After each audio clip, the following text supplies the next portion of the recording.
મ્યાનમારમાં વધુ એક ભૂકંપ આવ્યો. લગભગ બપોરે 3:30 કલાકે એટલે કે આજે શનિવારના રોજ બપોરે 3:30 કલાકે 5.1ની તીવ્રતાનો ભૂકંપ અનુભવાયો છે.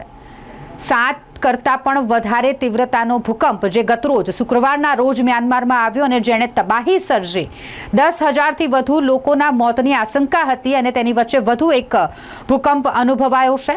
જાણકારી મુજબ 5થી વધુની તીવ્રતાના મ્યાનમારમાં છેલ્લા 2 દિવસની અંદર ત્રીજો ભૂકંપનો આંચકો અનુભવાયો છે.